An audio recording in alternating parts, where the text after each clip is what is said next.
Hello guys, my name is Aman and welcome to my YouTube channel School Fellow Classes. Guys, Honey शकल की जो book है 6th class के लिए आज हम वही करने जा रहे हैं। इस बुक की काफ़ी रिक्वेस्ट आ रही थी कि ये बुक भी करवाइए। एक्चुअली ये जो दूसरी बुक है 6th क्लास की ही अ पैक्ट विद द सन, उसके कई सारे चैप्टर ऑलरेडी अपलोडेड हैं और आज हनी शकल का हम जो 6th क्लास की बुक है उसका चैप्टर नंबर 1 करेंगे। बड़ा ही इजी सा और आसान सा चैप्टर है और काफ़ी अच्छी हमको स्टोरी ये सिखाएगा, एक इंस्पिरेशन दे करके जाएगा। तो चलिए फटाफट से इसको स्टार्ट करते हैं। चैप्टर का नाम है हु डिड पैट्रिक्स होमवर्क, यानी कि पैट्रिक का होमवर्क किसने किया। तो यहाँ से स्टार्ट करते हैं इसको। Patrick never did homework, too boring he said. Patrick कभी भी अपना होमवर्क नहीं करता था। जो भी स्कूल से उसको काम मिलता था उसको वो यही कहता था कि ये मैं नहीं करूँगा। क्यों नहीं करूँगा? बिकॉज इट्स टू बोरिंग, यानी कि बहुत ज़्यादा बोरिंग है, ऐसा पैट्रिक कहा करता था। He played hockey and basketball and Nintendo instead. पढ़ने की बजाय वो क्या करता था, या तो वो हॉकी खेल लेता था या बास्केटबॉल खेल लेता था या निंटेंडो यानी कि वीडियो गेम जो होता है ना वो खेल लेता था, लेकिन वो कभी अपना होमवर्क नहीं करता था।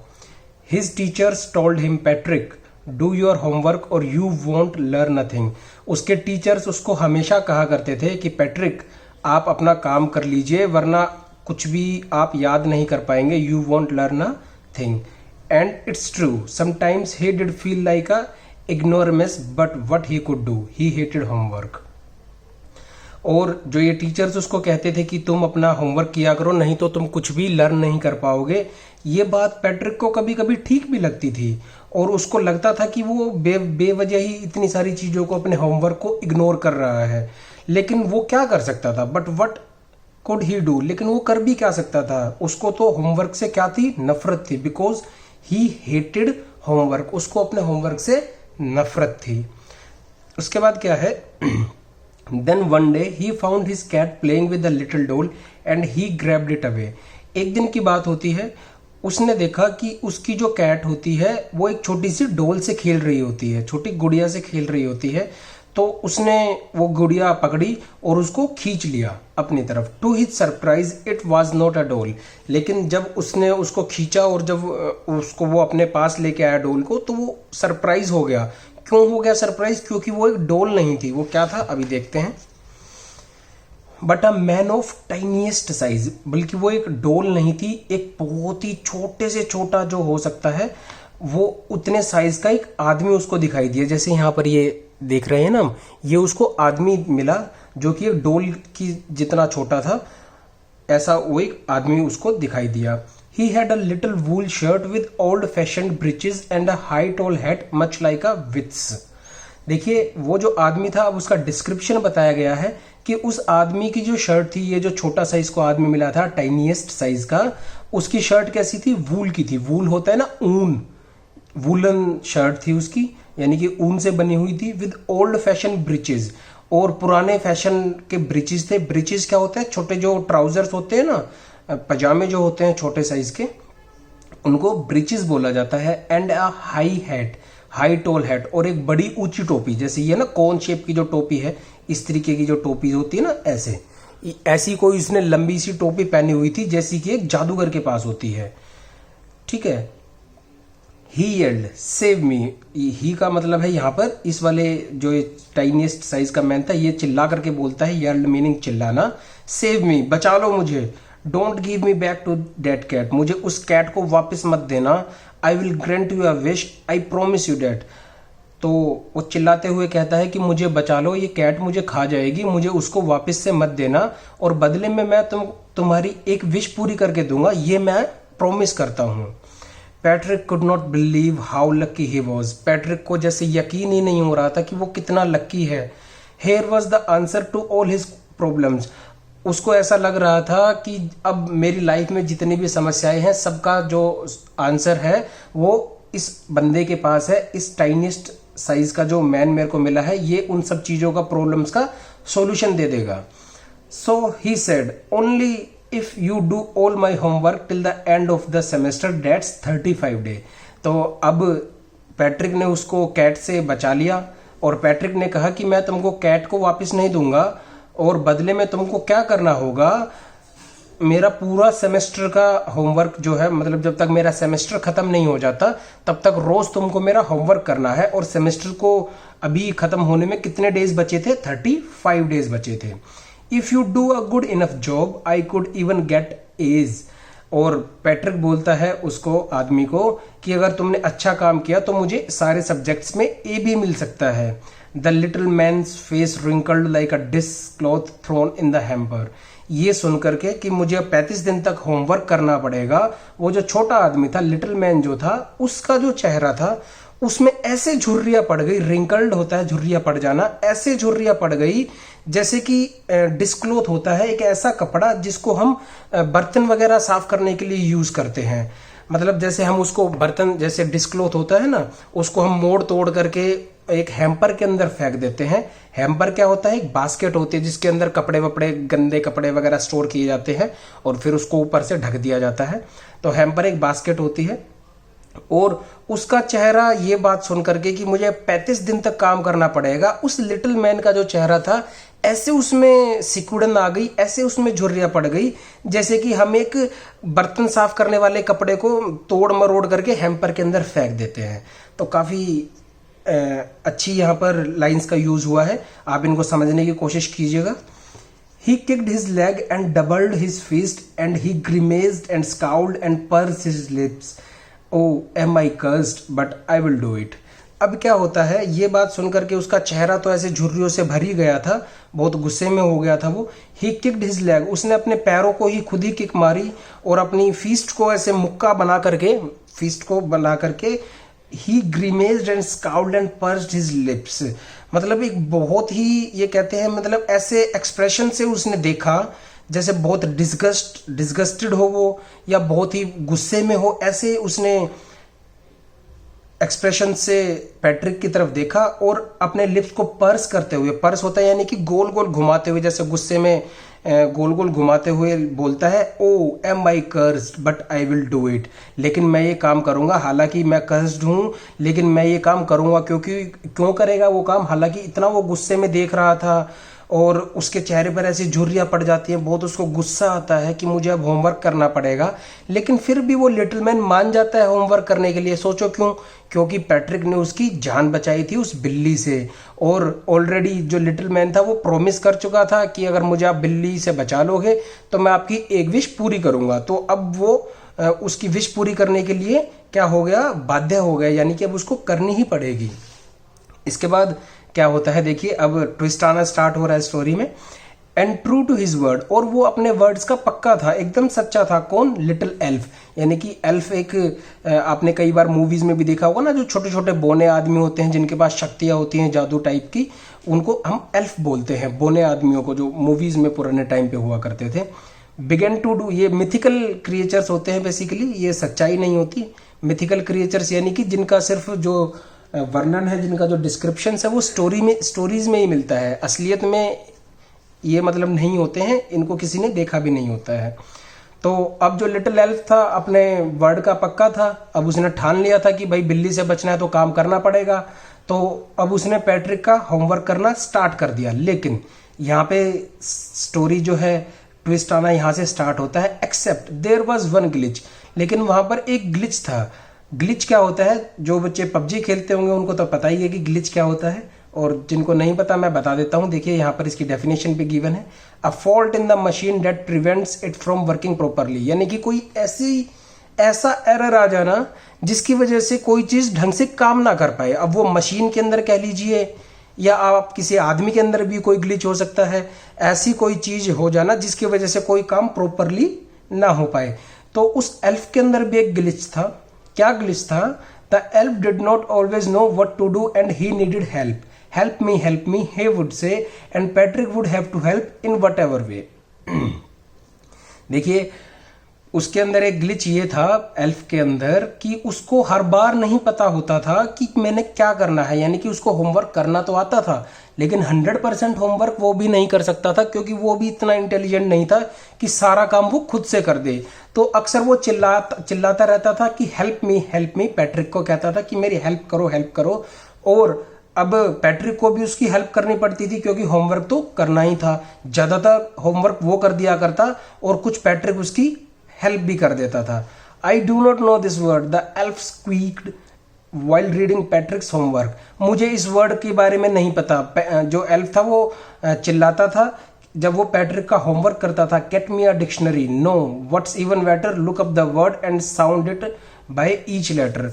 और उसको बोलता था कि मुझे एक डिक्शनरी ला करके दो, and no, what's even better, look up the word and sound it out by each letter. और उसको बोलता था कि अगर डिक्शनरी भी नहीं है तो डिक्शनरी से अच्छा ये है कि इस वर्ड को देखो। और जैसे मैं एक वर्ड यहाँ पर ये है मैथ्स है, तो एल्फ बोलता था कि इस वर्ड को MATHS ऐसे कर करके बार बार ही पढ़ो, तो अपने आप ये वर्ड पता चलने आपको लग जाएगा। ये बोलता था कौन? एल्फ। किसको? पैट्रिक को। और पैट्रिक ऐसा काम करता था क्योंकि पैट्रिक को भी अब मजबूरी थी कि वो एल्फ की जो है हेल्प करे। When it came to maths, Patrick was out of luck. और जब मैथ्स की बात होती थी तो पैट्रिक जो था उसका मैथ जो था वो बहुत कमजोर था। What are time tables, the elf shrieked, we elves never need that. और पूछता है कि ये टाइम टेबल क्या होता है। एल्फ जो है चिल्लाते हुए बहुत पैनी आवाज में पूछता है, we elves never need that, हम एल्फ्स को तो इनकी कभी जरूरत ही नहीं पड़ती। And addition and subtraction and division and fraction. और एल्फ बोलता है कि मुझे तो पता नहीं कि क्या एडिशन होता है, क्या सब्ट्रैक्शन होता है, क्या डिवीजन है और क्या फ्रैक्शन है। Here sit down beside me, you simply must guide me, elves know nothing of human history, to them it's a mystery. और मेरे पास बैठ जाओ और मुझको गाइड करो कि ये क्वेश्चंस जो हैं कैसे करते हैं। Elves know nothing of human history, elves को जो है ह्यूमन हिस्ट्री के बारे में कुछ नहीं पता। उनकी अपनी एक अलग रेस है, वो अलग जगह पे रहते हैं, उनको ह्यूमंस के बारे में ज़्यादा कुछ जानकारी नहीं है। उनके लिए ये सब चीज़ें क्या है? मिस्ट्री हैं। अब लेकिन उसको ये सब क्यों करना पड़ रहा था? क्योंकि पैट्रिक ने उसकी बिल्ली से जान बचाई थी और उसने बोल दिया था कि मैं एक आपकी विश पूरी करके दूंगा, बस इसलिए वो इन सब ट्रबल्स को झेल रहा था। हालांकि उसको बहुत कम काम पैट्रिक का करना आता था और मैथ्स में तो वो बिल्कुल ही वीक था। So the little elf already a shouter just got louder, go to the library, I need books, more and more books and you can help me read them too. और जो elf था वो जो पहले से ही एक शाउटर था, शाउटर यानी कि जो चिल्लाता है आदमी, पहले से ही वो शाउट करता था और अब तो वो और ज़्यादा लाउडर हो गया था क्योंकि एक तो मैथ्स उसका बहुत वीक था और ह्यूमन हिस्ट्री के बारे में भी वो ज़्यादा कुछ जानता नहीं था। तो उसने पैट्रिक को बोला कि go to the library, I need books, कि लाइब्रेरी जाओ, मुझे बुक्स चाहिए, मोर एंड मोर बुक्स, और किताबें, और फिर और उससे भी ज़्यादा किताबें, and you can help me read them too, और मुझे मदद तुम करोगे, पैट्रिक को बोलता है हेल्प, इन सबको पढ़ने में। And as a matter of fact, every day in every way, that little elf was a nag. और हकीकत बात तो यही थी कि हर दिन हर किसी काम में लिटिल एल्फ जो था वो क्या था? एक नैग था। नैग एक ऐसी चीज, एक ऐसा आदमी जो हर टाइम कंप्लेनिंग करता हो, हर टाइम दूसरों को परेशान करता हो, बस कभी अप्रिशिएशन ना करता हो, बस कंप्लेंट करता हो चीज़ों के बारे में, बस ये बताता हो कि क्या चीज़ बुरी है, कभी अच्छाई के बारे में बात नहीं करता था। यानी कि एक तरीके से नाक में दम था वो। Patrick was working harder than an ever and was it a drag. और पैट्रिक जो था अब पहले से भी ज़्यादा मेहनत कर रहा था रोज की रोज, क्योंकि पहले तो वो बिल्कुल ही होमवर्क नहीं करता था, लेकिन जो लिटिल एल्फ जो था वो कुछ होमवर्क वो कर देता था और लिटिल एल्फ उसको बोलता था, अपने पास बिठा करके रखता था और उससे गाइडेंस लेता रहता था। इसकी वजह से जो है पैट्रिक को भी काम करना पड़ता था और रोज पे रोज उसको कुछ ना कुछ ज़्यादा ही काम करने को मिलता था। He was staying up nights, had never felt so weary, was going to school with his eye puffed and bleary। और वो रातों रात जाग करके मेहनत करने लगा एल्फ के साथ मिलके। Had never felt so weary, कभी भी उसने इतना weary यानी कि थका हुआ, weary का मतलब होता है थका हुआ, इतना कभी भी महसूस नहीं किया था। क्योंकि वो सिर्फ गेम खेलता था, निंटेंडो खेलता था, बास्केटबॉल खेलता था, हॉकी खेलता था, अपने मजे करता था और सो जाता था और सुबह उठ के स्कूल चला जाता था। अब वो पूरी पूरी रात जागता था, एल्फ उसका काम करता था और जो है पैट्रिक जो था वो उसकी मदद करता था। जो वर्ड उसको नहीं पता होता था या जो बुक्स रेफरेंस के लिए चाहिए होती थी वो लाइब्रेरी में जा करके पैट्रिक ही लाता था और उनके साथ बैठ करके, एल्फ के साथ बैठ करके वो डेली अब पढ़ाई करता था। Finally the last day, sorry यहाँ पर मैं थोड़ा सा बताना भूल गया, was going to school with his eyes puffed and bleary, और वो अपनी आंखें ऐसी लेकर के पहुंचता था स्कूल में जैसे जब एक आदमी रात को नहीं सोता है ना तो भारी आंखें हो जाती हैं और कुछ ब्लियरी एंड पफ्ड यानी कि बाहर निकली हुई भारी भारी सी आंखें हो जाती हैं। ऐसी आंखों से वो स्कूल पहुंचता था। क्यों? क्योंकि रातों को तो वो अब बैठ करके पढ़ाई करता था। Finally the last day of school arrived and the elf was free to go, और अब जैसा कि वादा हुआ था कि सेमेस्टर के एंड तक उसको होमवर्क करना है, अब उसका लास्ट दिन था और एल्फ को अब पूरी आज़ादी थी कि वो जा सकता था। As for homework there was no more, और अब कुछ होमवर्क भी नहीं बच गया था क्योंकि लास्ट डे तो था ही स्कूल का वो। So he quietly and slyly slipped out of the back door. Sly होता है एक सीक्रेट। तो अब लास्ट डे आ चुका था, एल्फ का वादा पूरा हो चुका था कि वो सेमेस्टर के एंड तक होमवर्क कराएगा, तो और अब कुछ होमवर्क भी नहीं बच गया था। तो चुपचाप से सीक्रेट तरीके से वो पिछले डोर से बाहर चला जाता है, स्लिप कर जाता है यानी कि एस्केप कर जाता है। पैट्रिक गोट हिज एज, हिज क्लासमेट्स वर अमेज्ड। अब रिजल्ट की बारी आती है, स्कूल का लास्ट डे होता है, सब अपना होमवर्क सबमिट कर चुके थे, एग्जाम्स हो चुके थे, और अब जब रिजल्ट्स की बारी आती है तो पैट्रिक को ए मिलते हैं सभी सब्जेक्ट में। हिज क्लासमेट्स वर अमेज्ड, उसके जो क्लासमेट होते हैं वो अमेज हो जाते हैं, आश्चर्यचकित हो जाते हैं। His teachers smiled and were full of praise, उसके टीचर पैट्रिक की तरफ देख करके मुस्कुराते हैं और जैसे तारीफों के पुल बांधने लगते हैं। एंड हिज पेरेंट्स, और उसके पेरेंट्स के बारे में क्या, they wondered what had happened to Patrick, उनको यकीन नहीं हो रहा था, उनको भरोसा नहीं हो रहा था कि ये पैट्रिक ने कर कैसे दिया। He was now the model kid, अब वो एक तरीके से मॉडल किड बन गया था। उसके एग्जाम्पल्स दिए जाने लगे कि पैट्रिक के जैसा बनो। टीचर्स और स्टूडेंट्स को बोलते थे कि देखो पैट्रिक कितना अच्छा है, उसकी तारीफ होने लगी। वो एक रोल मॉडल बन गया और बच्चों के लिए।